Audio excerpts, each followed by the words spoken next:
Hello and welcome to another Office Hours.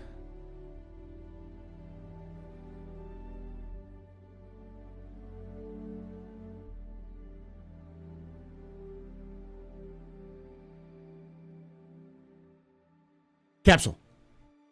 You thought I wasn't going to say it, right? You thought I was going to do the thing that I did in April 1st and just keep going? Now you see, I got you. I got you, Jim. I saw you flinch. This is a small segment of my Office Hours live stream that I do on Thursdays at, what is it now? 5 p.m. Eastern, Pacific, 8 p.m. Eastern, on twitch.tv/theastropub, youtube.com/theastropublive live. Come join chat here live, and bicker at me and make me do some weird things. I keep forgetting to turn off the sound alerts so they don't troll it, but I'm glad they didn't. So, notable changes for April 3rd, 2024. Release view. Fauna. Kofian. I think it's pronounced Copian, but it might be Kofian. Because it just sounds like copium if it's wrong. Populating the persistent universe with the Kofium, an aggressive, agile animal that travels in packs. You'll find them in a variety of areas, from grassy fields to lurking in the darkness of caves. Fauna Marok. What did the community call it? The hyperdactyl, I think is what they called it. Populating the persistent universe with the Marok, a passive, flying, bird-like creature. Maroks live in packs and flocks and often found near lush green environments. New missions, creature hunting. New missions that require players to locate, kill, and retrieve valuable parts of creatures roaming the environment. So, from what we've heard, the Kofian has got a horn. You actually see it. It's got a horn on its nose, and that's used for medical purposes. It's used in bone regrowth serum.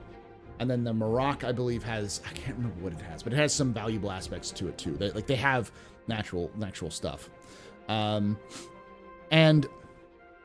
To kind of inject a little lore here, these are likely seed creatures. So my guess is they're either from Terra or some other naturally habitable biome, probably Terra, that were naturally available, and they were easy to maintain and control, so they would kind of drop them into newly terraformed worlds to help kind of create some sort of biosphere, circle of life sort of situation.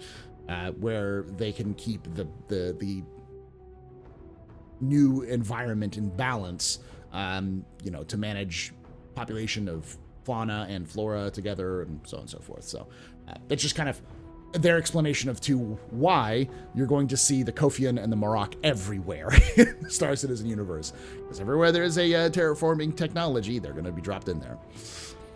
Again, that's just my assumption at this point, because of how I know that at least the Kofian comes from Squadron 42, so. Vehicle modularity. Okay, so the following cards are being added to release view targeting the 3.23.x release. So these are the release after 3.23. So, in my opinion, these are what we're going to see for the IAE.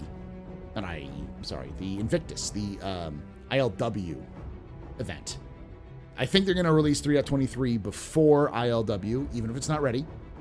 And then they're going to really work on it and kind of massage it and get it in the right position, and then release 3.23.1 with a lot of the fixes, with some new stuff like vehicle modularity, implementing the ability to swap modular sections of certain vehicles to change their function. This initial release contains the torpedo and cargo room modules for the Aegis Retaliator, with additional modules and vehicles to be added in the future. Vehicle modularity is here. I can't imagine that the MPUV won't be the next one, because it's already in game and already has its modules in game, so it's an easy swap. I think the only other ones that are in the Retaliator are the drop pod, the drop versions, kind of like the seats in the Valkyrie, but it drops straight down out of the bomb bay. and the exploration and habitation modules, or I think it's just the habitation modules. And the Aegis Retaliator Gold Standard, updating the Aegis Retaliator to Gold Standard, including the introduction of modular rooms. The torpedo and cargo rooms will be available in this initial release, with more to come in the future. That is exciting. This is insane. I don't know how CIG is managing to turn 3.23 into more of a release than it already is, but they are managing to do it. Maybe I am like the Kofian, just coping on this, but it really does seem like CIG wants to turn that corner, to push the game into a game and not just their own little sandbox of ideas. And that's exciting. It also is a little scary, but I want to hear your thoughts down below on this and any other topics. And I want to thank chat for hanging out with us, and I want to thank you for watching. And like I say every time, hope to see you someday in the black.